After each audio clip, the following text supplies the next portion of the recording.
va, au sein de ce websérie, revenir sur les méthodologies DevOps avec l'outil Microsoft Azure DevOps. Alors, je vais te demander le contrôle pour pouvoir switcher. Donc, je suis Éric Decroix, je suis vraiment excessivement ravi d'être parmi vous, comme je vous le disais en petite introduction, de pouvoir échanger autour des sujets du moment, voire de ce qui nous passionne, parce que je suis profondément un passionné des solutions Microsoft. Donc, c'est toujours un grand plaisir de pouvoir se réunir. Donc, n'hésitez pas à poser vos questions dans le chat, voire à ouvrir votre micro. Je serai accompagné de Damien Ancien. Je fais rentrer Alix, qui est donc notre expert sécurité sur les solutions Microsoft Open, et Fabien, qui est notre architecte applicatif .NET, PHP, et bien entendu Azure DevOps. Je vous fais une rapide photo. Pour ceux qui nous connaissent, eh bien, c'est toujours le petit instant des rappels. Et pour ceux qui nous connaissent un petit peu moins bien, que vous ayez en tête le pourquoi du comment aujourd'hui, on vous parle d'Azure DevOps. Donc Open, c'est un multispécialiste d'un petit peu plus de 3700 collaborateurs qui œuvrent au jour le jour sur vos projets. Et parmi ces 3700 collaborateurs, on va dénombrer aujourd'hui un petit peu plus de 700 collaborateurs qui mènent des projets autour de Microsoft et son écosystème. Comprenez écosystème, toutes les solutions qui viennent en complément ça fait un drôle de bruit, qui viennent en complément des solutions Microsoft, c'est du Citrix, c'est du Vim, c'est du Let's Sign It pour des solutions collaboratives, c'est du Poly aussi pour les solutions collaboratives, etc. Et qu'au milieu de ces 700 collaborateurs, on en a plus de 400 qui aujourd'hui portent des certifications d'experts Microsoft. Et toutes ces certifications nous donnent toutes ces compétences Gold, puisqu'on en dénombre à peu près 14, dont la compétence DevOps et également des compétences Silver chez Microsoft. Donc, on est capable aujourd'hui de vous accompagner de bout en bout autour des solutions Microsoft et plus particulièrement, si vous me le permettez, avant que nos experts me tirent les oreilles parce qu'ils ont prévu plein de démos juste derrière, c'est de vous parler de deux offres aujourd'hui phares qui me permettra une bonne transition avec Azure DevOps qui sont autour du Move to Cloud, donc, cette façon d'aller dans le cloud et de bouleverser un peu nos us et coutumes, en tout cas pour nos utilisateurs métiers, c'est d'une part sur l'aspect collaboratif et l'espace de travail moderne et sécurisé. Donc là, vous allez retrouver tout ce qui est Teams, vous allez retrouver tout ce qui est post-travail Windows 10, et tout ça en conditions de mobilité et de sécurité, bien entendu. Et puis, là aussi, dans le travail moderne, cette capacité, au travers d'outils comme la Power Platform ou comme le CRM, eh bien, de pouvoir conceptualiser par vous-même des applications qui vous permettent, là aussi, d'être toujours plus efficient dans votre métier et surtout de gagner du temps au jour le jour. Et enfin, une deuxième offre autour, cette fois-ci, du cloud Azure, où on va vous parler d'intelligence artificielle avec toute cette merveilleuse boîte à outils qui est l'IA sur Microsoft, de la migration de données, donc de vos data centers et notamment de tout ce qui est base de données vers des modes SaaS, de l'IoT et de la migration de serveurs, là aussi, tout ou partie dans des contextes soit de full cloud, soit d'hybridation autour des technos Azure. Donc, de façon globale, retenez qu'effectivement, avec l'arrivée de nos collègues Neos SDI suite à l'acquisition de SpurePlayer d'un petit peu plus de 200 collaborateurs au mois de novembre, on a considérablement renforcé nos positions Microsoft et qu'on est capable de vous accompagner selon votre maturité, donc depuis des sujets de gouvernance, de conduite au changement, de déploiement et aussi de services managés. Ce qui m'amène à laisser la main maintenant à Fabien qui va pouvoir nous parler justement de cette capacité à moderniser les applications et à conduire finalement ce changement applicatif avec méthodologie et avec un outillage aux petits oignons qui est Azure DevOps. Merci Eric et bonjour à tous. Donc effectivement, on va parler d'Azure DevOps. Donc Azure DevOps, c'est une plateforme qui permet de mettre en œuvre et d'outiller la démarche DevOps de bout en bout. Donc c'est une plateforme qui est éditée par Microsoft et qui est commercialisée donc, sous deux formats, donc soit en mode Software as a Service, donc hébergé par Microsoft, soit en mode on-premise sous le nom Azure DevOps Server. Nativement, c'est une plateforme qui a une intégration assez forte avec le cloud Azure, mais qui va aussi permettre de s'interfacer avec d'autres cloud providers type AWS, Google Cloud et autres, et également à des environnements qui sont on-premise ou à de la VM classique qui pourrait être sur de l'Outscale, de l'OVH, etc. Il y a également de nombreuses extensions qui sont disponibles via Marketplace et qui permettent des intégrations assez fortes avec de nombreux outils du marché type Jira, SonarCube ou autres. Petit point intéressant, c'est une plateforme qui initialement a été utilisée, a été développée pour les besoins internes de Microsoft, et ils ont finalement décidé d'ouvrir et de commercialiser au grand public.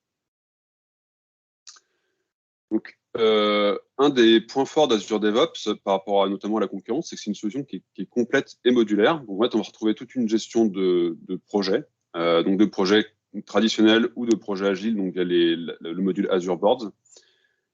Toute la partie gestion de configuration, donc gestion du code source via Azure Repo. Donc là, on a possibilité de faire des dépôts Git ou TFVC. Donc TFVC, c'est le format, on va dire, le format qui a été utilisé par TFS, Team Foundation Server. Donc, il y a une portabilité entre TFS et Azure DevOps qui est possible. La partie, le module Azure Pipelines qui va permettre de mettre en place tout ce qui est intégration continue et déploiement continu. Azure Test Plans qui va permettre de créer des tests fonctionnels, un peu comme on pourrait le faire avec Selenium, d'automatiser ces tests et de les suivre. Et la partie Azure Artifact qui va permettre en fait d'héberger des paquets. Donc ça peut être des paquets NuGet pour du .NET, Maven pour du Java, NPM pour du Node.js, etc. Pour illustrer tout ça, on vous propose de partir d'un cas pratique. Donc l'idée, c'est de prendre une application web .NET Core qui sera construite via Azure DevOps et déployée sur une app service Azure. Donc, on va tout de suite aller sur Azure DevOps.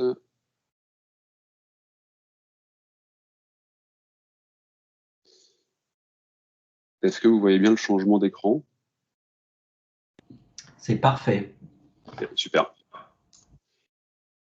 Donc là, on arrive sur l'interface d'Azure DevOps. Donc, on est sur la version SaaS. Donc, on n'est pas sur la version on-premise, on est sur la version hébergée par Microsoft. Donc, on retrouve le module Boards, dont on parlait tout à l'heure, hein, qui est le module de gestion de projet d'Azure DevOps. Donc, souvent, sur des outils un petit peu d'e-DevOps, en fait, on retrouve des gestions de projet, mais très, très légères, avec souvent du suivi d'anomalies, du suivi de bugs ou du suivi de tâches. Là, sur Azure DevOps, on a une vraie gestion de projet. Donc, on peut choisir au moment de la création de son projet la typologie de projet. Donc, ça peut être du cycle en V, projet traditionnel, ça peut être du projet agile. Donc, là, on a le choix entre du Scrum et d'autres types de méthodologies agiles. Donc, voilà, on retrouve une vue board, évidemment, qui est une vue Kanban. Donc, il y a un certain nombre d'étapes qu'on peut personnaliser. On peut également personnaliser le libellé des étapes.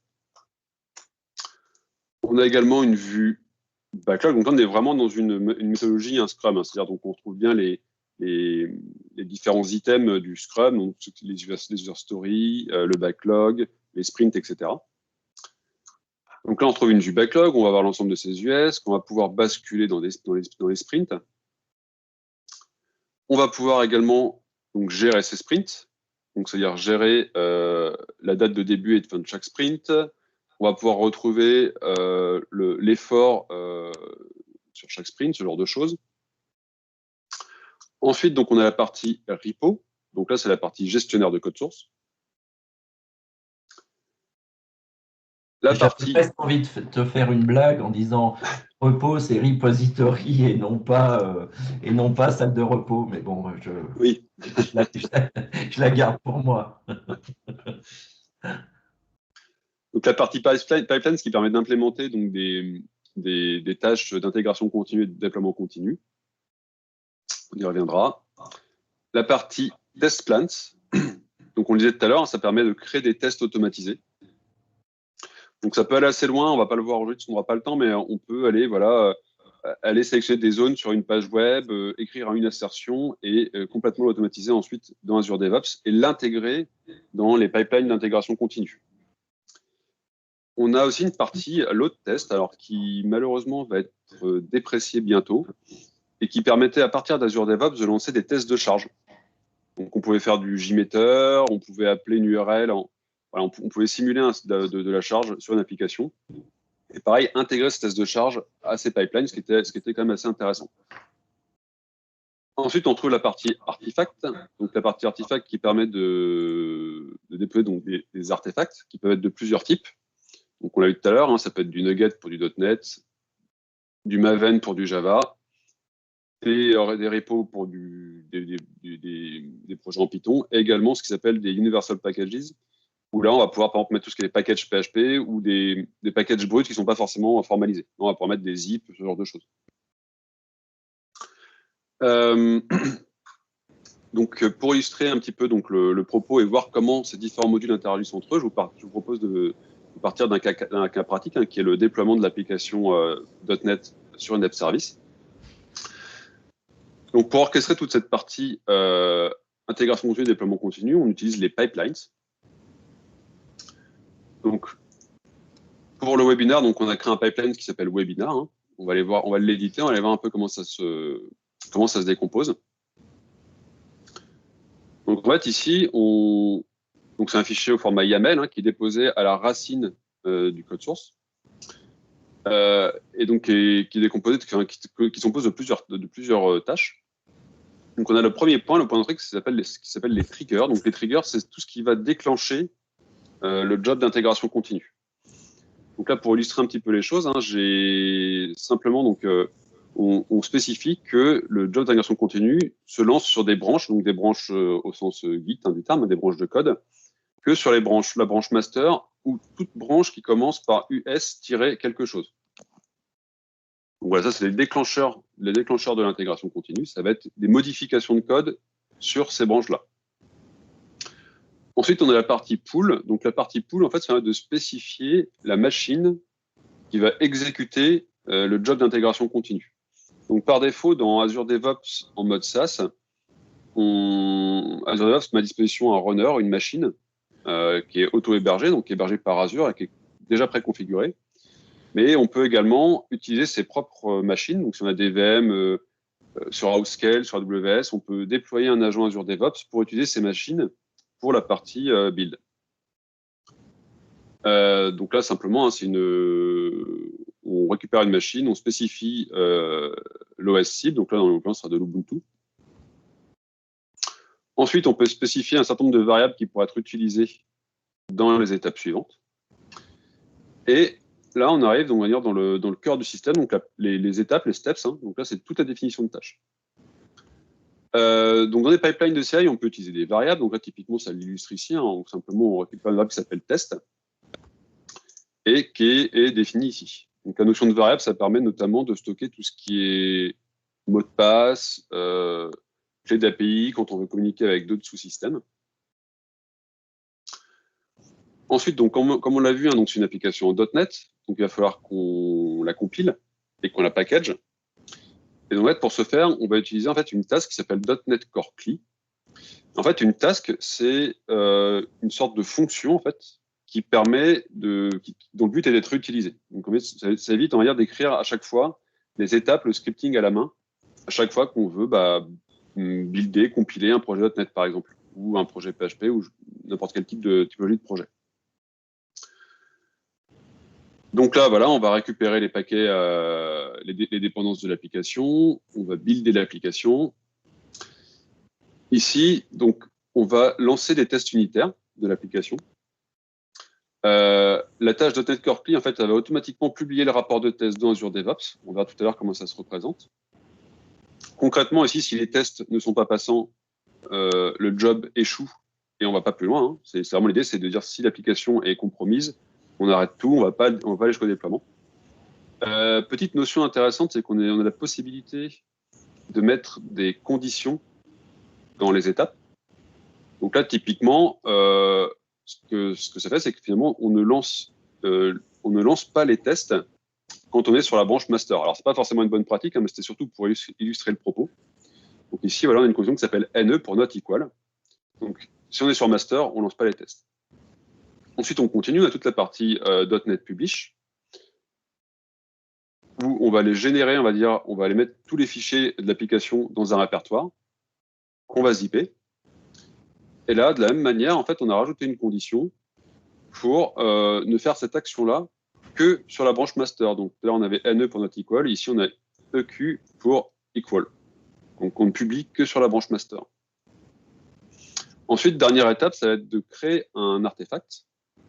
Donc l'artefact, en fait, finalement, l'idée, ça va être de récupérer tout le code compilé, toute l'application compilée, de la stocker pour qu'elle puisse ensuite être réutilisée pour être livrée sur le serveur cible. Donc là, ici, on a utilisé une version très simple où c'est stocké en fait par Azure DevOps sur la machine du pool qui exécute les tâches. Et on aurait très bien pu imaginer le stocker dans un artefact et ensuite récupérer cet artefact pour la livraison. Un autre point qui est intéressant à voir ici, c'est que là, donc, on a vu c'est très scripté, hein, il n'y a pas forcément d'interaction visuelle. Et en fait, on a deux possibilités. Donc, soit on écrit les commandes directement à la main, soit on peut passer en fait par un petit moteur de templating de tâches ici, qui permet d'avoir une visualisation un peu plus graphique, un peu plus user-friendly. Typiquement, si on prend de l'Azure App Service Deploy, voilà, ça nous propose un petit formulaire. Alors, je vais juste me positionner là. Hop, on va le faire. Donc, qui nous permet d'aller déployer du code sur une App Service Azure. Hein. Donc, on va pouvoir sélectionner la souscription, le type d'app service qu'on veut utiliser, donc par exemple du web app on Linux. Et ensuite, on va aller pouvoir sélectionner l'app service sur laquelle on veut déployer. Donc là, en l'occurrence, moi, j'en ai qu'une dans ma souscription. Hein. Elle a été créée ici. Hein. Là, on est sur Azure. On voit bien qu'on a une app service qui s'appelle Azure DevOps Webinar. On va pouvoir la paramétrer, lancer une commande de déploiement, ce genre de choses. On ajoute et hop, vous voyez, automatiquement, ça m'a pré-paramétré en fait une tâche. On aurait pu le faire à la main, mais disons que quand on arrive, qu'on ne connaît pas forcément Azure DevOps, ça rend, on va dire, l'appréhension plus simple. Donc voilà pour la partie pipelines.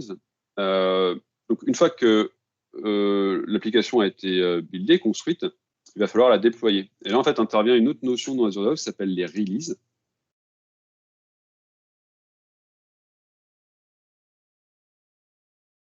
Donc les releases, concrètement, hein, l'idée d'une release, hein, c'est de prendre du code, de prendre un artefact et de le déployer quelque part, sur une VM, sur une architecture serverless, peu importe. Donc le point d'entrée d'une release, c'est un artefact.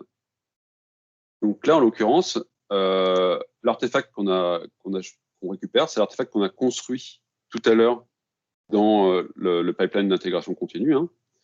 Donc ici, donc le pipeline s'appelait Webinar, donc on récupère la source, c'est bien le Webinar.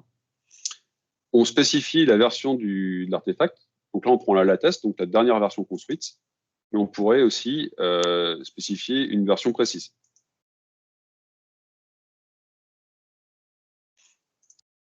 Au niveau des releases, on a deux possibilités. Donc, soit on fait du déploiement continu, et dans ce cas-là, en fait, on peut configurer ce qui s'appelle un trigger, donc un événement déclencheur.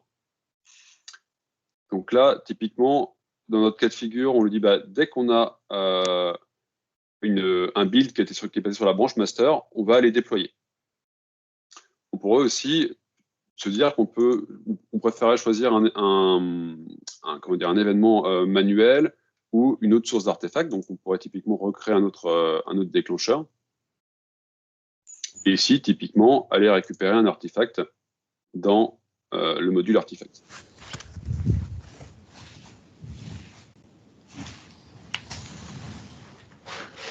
Donc, une fois que la release est déclenchée, on va pouvoir en fait gérer la partie déploiement proprement parler. Donc ici, on a une étape qui s'appelle deploy, et qu'elle, finalement, on va retrouver un petit peu ce qu'on a vu tout à l'heure avec la task deploy app service qui va aller déployer l'artefact sur l'app service Azure.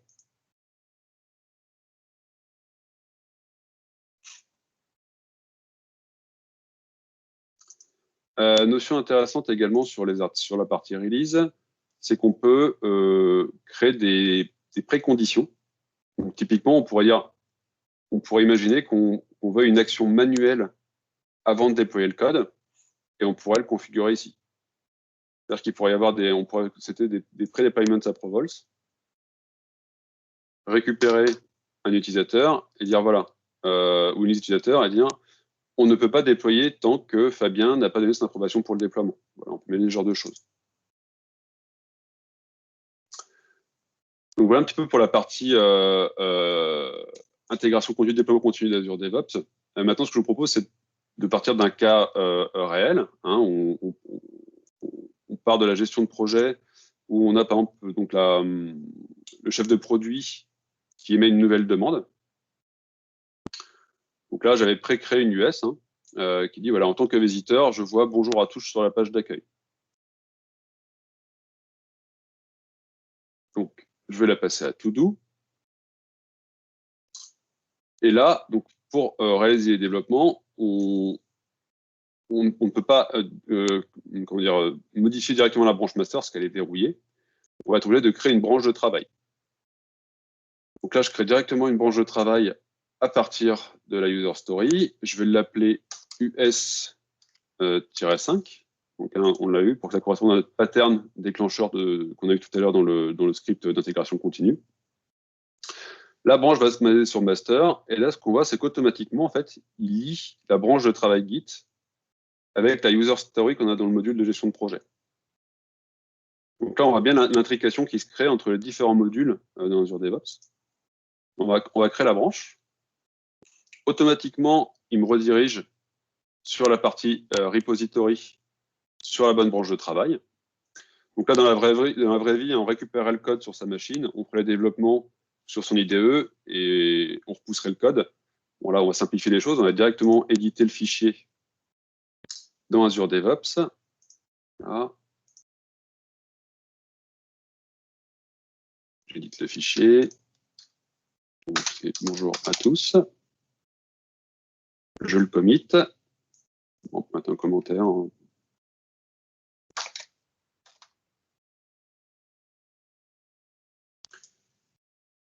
Voilà.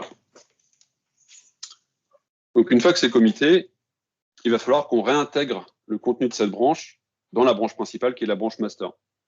Et pour ce faire, en fait, on utilise la notion de pull request qui permet en fait de demander une réintégration du code de la branche dans la branche principale, donc la branche master, et également de demander une relecture du code par un tiers.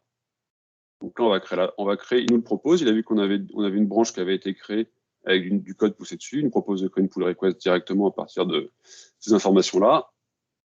Voilà. Donc ici, on retrouve bien notre work item, notre user story, qui est lié à la branche.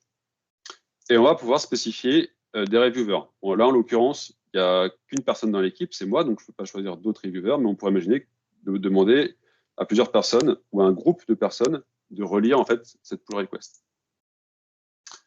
Donc, je crée la pull request. Pardon. Et donc là, ce qui se passe ici, c'est qu'on voit qu'il y a un certain nombre de conditions qui s'affichent, et notamment qu'il y a la nécessité que le job en fait soit passant pour qu'on puisse merger. En fait, ça c'est lié à des policies qui ont été configurées, que j'ai configurées dans Azure DevOps, où en gros l'idée c'est de mettre, on va dire, des limites, on va dire pas des limites, mais plutôt des contraintes pour éviter que du code non validé, non testé puisse partir en production.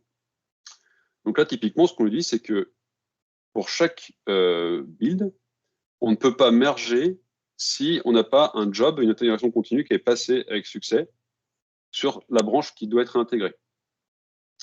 De la même manière, ici, on a imposé la relecture du code par un tiers.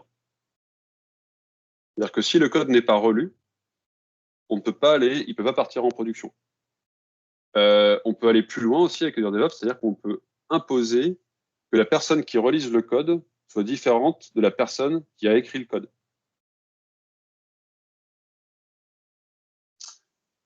Donc là, on voit que le job a été en succès. On peut aller voir ce que ça donne. Donc on va retrouver ici l'ensemble des étapes qu'on a vues tout à l'heure dans le fichier de pipeline. Donc voilà, on fait le .NET Release, le build release, les tests. On a exécuté les tests unitaires. Là, on est sur une branche de travail, on n'est pas sur la branche master. On l'a vu tout à l'heure dans les conditions, on n'exécutait pas le publish et le create artifact sur les branches différentes de master. Donc là, on voit bien qu'il a sauté ces deux étapes. Et donc, in fine, donc le job est en succès.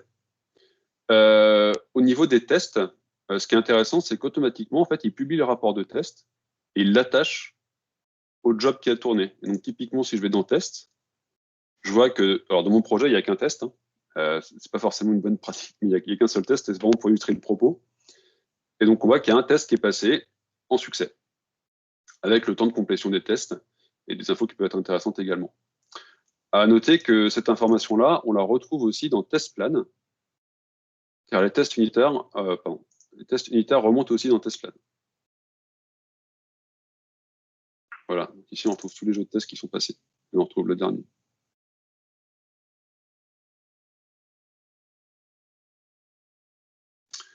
Donc maintenant, ce qui reste à faire, c'est à approuver, à relire et à approuver cette merge request. Donc on peut aller voir les modifications, on peut éventuellement apporter des commentaires qui seront remontés à l'auteur de la pull request.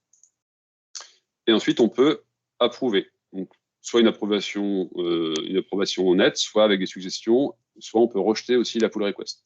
Donc là, on va l'approuver. Et donc là, il me propose de la compléter maintenant. Donc la compléter, ça veut dire réintégrer son code dans la branche master. Donc je le fais. On a la possibilité ici de passer à fermer les éléments de travail, les US qui sont rattachés à cette branche. Donc ça peut être intéressant parce que là, à partir du moment où on merge dans le master, on sait qu'on part en production, donc on peut passer la user story à close, à terminer. Donc on va le faire. Voilà. Donc ce qui se passe ici, c'est qu'il nous a relancé un job. Voilà. Parce que comme on réintègre du code dans master et qu'on lance également l'intégration continue sur la branche master, automatiquement, ça relance un job d'intégration.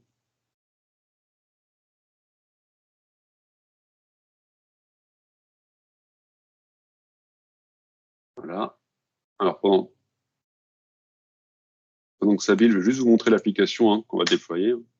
Donc voilà, c'est une simple application web, une simple page web sur laquelle il y a écrit bonjour. Quelle réussite!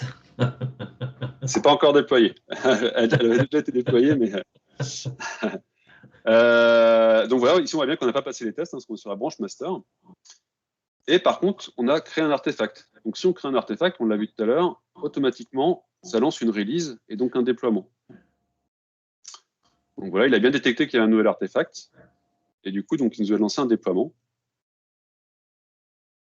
Donc on peut aller consulter les logs éventuellement.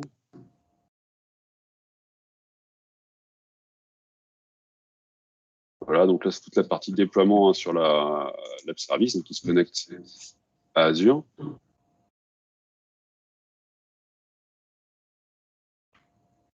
Ce qui est intéressant ici aussi, c'est qu'en fait, quand on déploie, on voit l'ensemble des changements qui sont associés et on voit l'ensemble des work items qui sont associés à la release. C'est-à-dire qu'en fait, automatiquement, quand on déploie, on est capable de générer en fait une release note, une note de version qui contient l'ensemble des US ou des fonctionnalités qu'on a embarquées dans la livraison.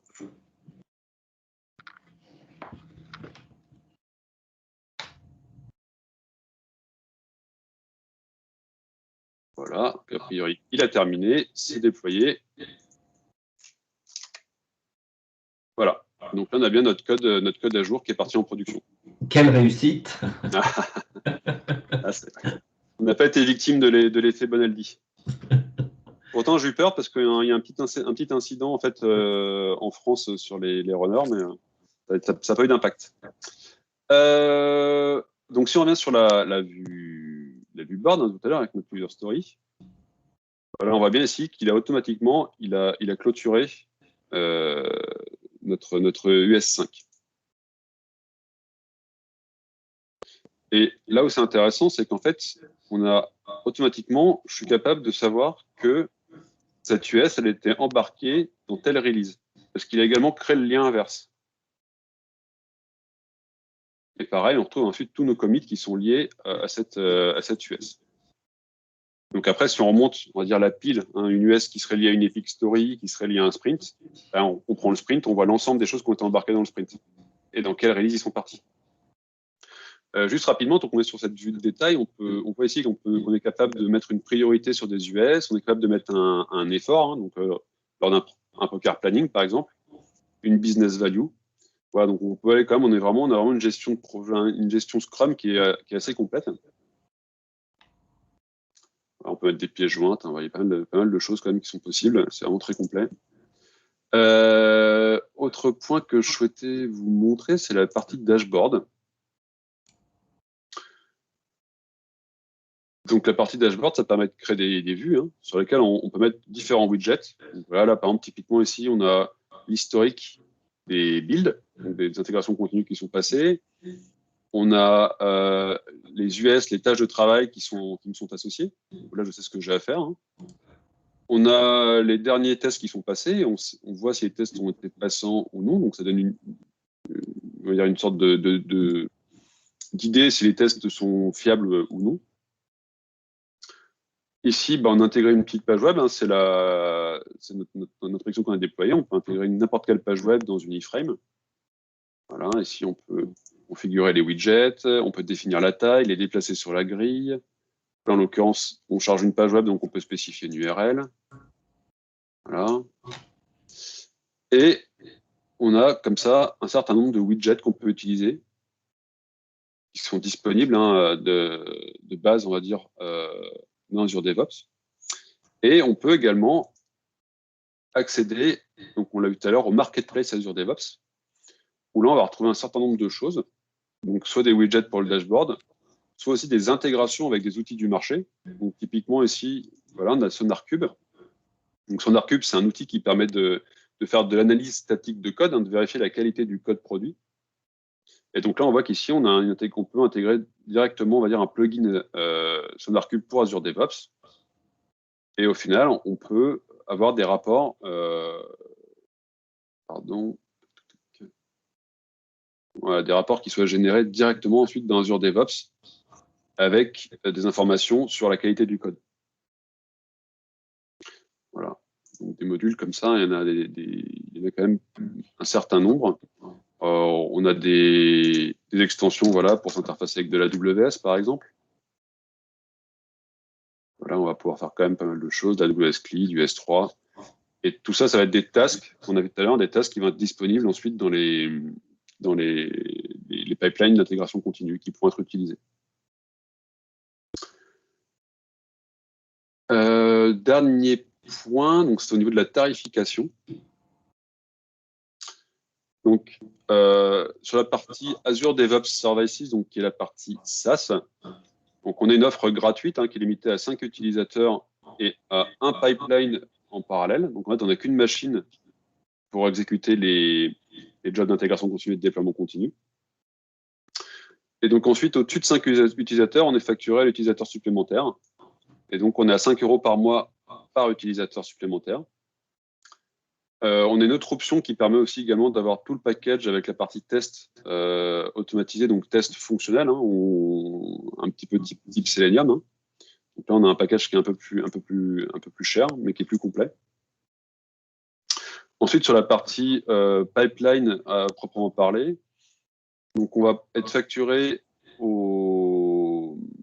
à la machine supplémentaire. Donc, par exemple, si on veut exécuter 2 jobs de CI en parallèle, on va rajouter une machine Donc là, c'est 33 € par mois. Et pour la partie artefact, on est facturé à la volumétrie. Donc on a 2 gigaoctets qui sont gratuits et ensuite on paye au giga. On a environ 1,50 € du gigaoctet. Au niveau de la partie on-premise Azure DevOps Server, j'ai pas le pricing des licences, que ça dépend aussi des contrats que les entreprises peuvent avoir avec Microsoft. Mais voilà, ce qu'il faut retenir, c'est que quand on est sur du on-premise, on n'est pas obligé d'être sur Azure, on n'est pas obligé d'avoir des runners dans Azure, on peut tout faire dans son propre écosystème. Voilà, donc pour conclure, Azure DevOps, c'est une solution qui est très complète, qui permet nativement, on va dire, de gérer toutes les étapes d'un projet. Après, l'intérêt également, c'est qu'en fait, on peut aussi décommissionner certains modules si on utilise d'autres outils. Typiquement, la partie artefact ici, si vous utilisez du Nexus ou de l'Artifactory, vous pouvez interfacer Azure DevOps avec Nexus et ne pas utiliser Artifact. De même pour les pipelines, si vous faites du Jenkins, vous pouvez utiliser Jenkins, vous pouvez faire du GitLab CI. Voilà. Tout peut être décommissionné. Il y a une intégration qui est native aussi également avec Jira, si vous faites utiliser Jira pour la gestion de projet. Voilà. La solution est très complète, mais pour autant, elle est modulable et on ne peut utiliser que ce qu'on a besoin réellement dans Azure DevOps.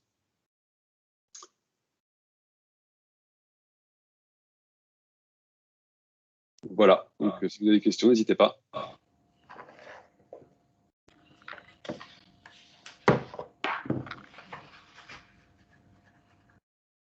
En tout cas, moi, en tant que novice, je suis stupéfait par le côté excessivement graphique et par la simplicité qu'il évoque. Alors, probablement parce que toi, tu as beaucoup l'habitude de l'environnement, mais je trouve que tout est excessivement intuitif et je trouve que ça va plutôt très vite. Oui, c'est assez bien fait. Et c'est vrai qu'en disant une demi-heure, c'est le temps que ça prend quand on connaît un petit peu Azure DevOps. Mais dans la réalité, avec la documentation qui est aussi assez bien faite, faire tout le paramétrage qu'on a fait là, ça prend une demi-journée grand maximum. C'est plutôt bien fait. Après, on est dans un pipeline qui est assez simple quand même, mais voilà, c'est pour illustrer un petit peu le fait que effectivement l'intégration fait que du coup on est quand même, on n'a pas de problématique d'interconnexion, de droit et autres. Tout est embarqué au même endroit et ça simplifie quand même pas mal les choses. Est-ce que tu as des retours de mise en place chez le client, d'appropriation, du temps d'appropriation pour des équipes qui étaient sur des systèmes différents? Alors moi de mon côté, j'ai pas de retour, en tout cas pas depuis que je suis chez Open. Je l'avais mis en place ultérieurement, donc on avait plus start-up, mais une équipe de 6 personnes. Tout le monde a utilisé des outils différents et finalement l'appropriation n'a pas été si longue que ça. En fait, le nœud principal, c'est de comprendre le module de gestion de projet, donc la partie boards, pour pouvoir intégrer nos notions de vélocité d'équipe, ce genre de choses. Et une fois que ça a été fait, à l'usage, c'était quand même assez simple. Il n'y a pas eu de complications particulières. Et ce qui a quand même pas mal été intéressant, c'est de pouvoir avoir toute cette intégration forte entre le code et la gestion de projet. Et finalement, c'était un gain de temps qui était quand même qui était relativement important, parce que tout ce qui était release note, c'était autogénéré. On avait plus tout ce travail, on va dire, administratif à faire derrière. Fabien, excuse-moi, j'avais une question là par rapport au périmètre de Boost que tu connais bien. Est-ce qu'il y a des choses que Azure DevOps ne saurait pas faire aujourd'hui, ou est-ce que Azure DevOps pourrait tout couvrir quasiment par rapport au service bot qu'on a mis en place dans Boost Alors, la partie interfaçage, en fait, finalement, on pourrait faire la même chose que comme les runners, c'est des machines Linux ou même Windows, mais qui peuvent s'interfacer avec d'autres outils. À ce niveau-là, je pense qu'il n'y a pas forcément de limite. Ça pourrait, les bots de Boost pourraient être utilisés par Azure DevOps. Peut-être pour nos clients qui sont dans le webinaire, expliquer ce qu'est Boost, parce que je ne suis pas certain que nos clients connaissent tous Boost. Et de fait, pour rapprocher un peu la question. Oui, alors pardon, alors, désolé. Boost, en fait, c'est notre plateforme d'intégration continue et de déploiement continu chez Open, qui est basée en fait sur GitLab CI, qui est donc on utilise aussi SonarCube et Nexus pour tout ce qui est artefact.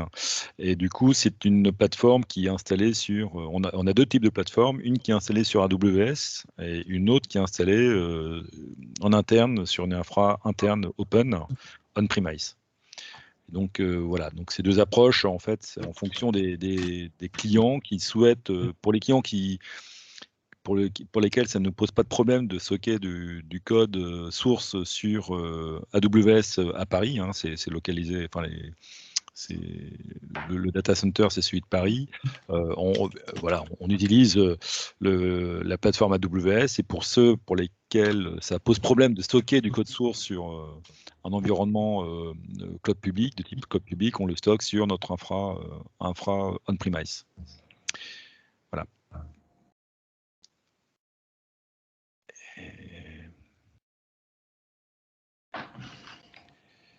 Est-ce que vous avez des questions complémentaires?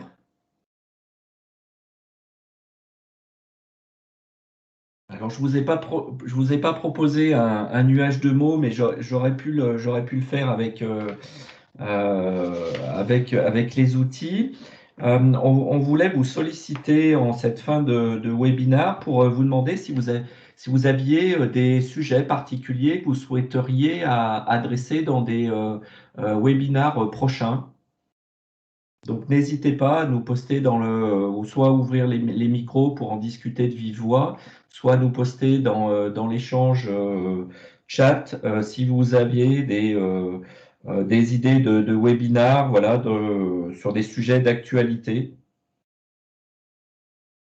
Vous souhaiteriez voir en priorité dans les mois, semaines à venir.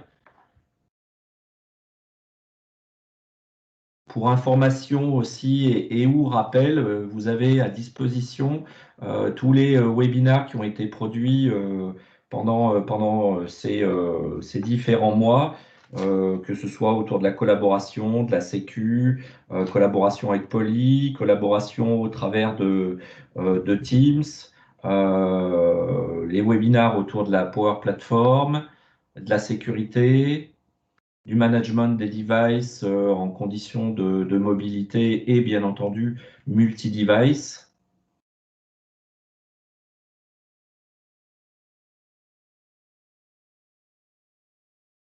Je ne vous sens pas très bavard en ce mardi. Pour autant, on va dire que je le suis trop.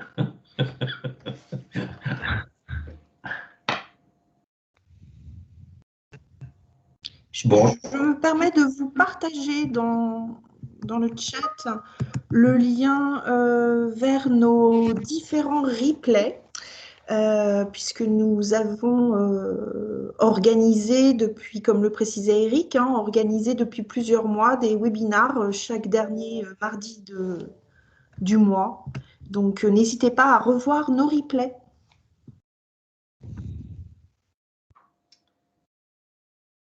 En tout cas, merci beaucoup pour votre présence. On reste à votre entière disposition pour vous parler, bien entendu, de ces sujets qui nous passionnent toutes et tous.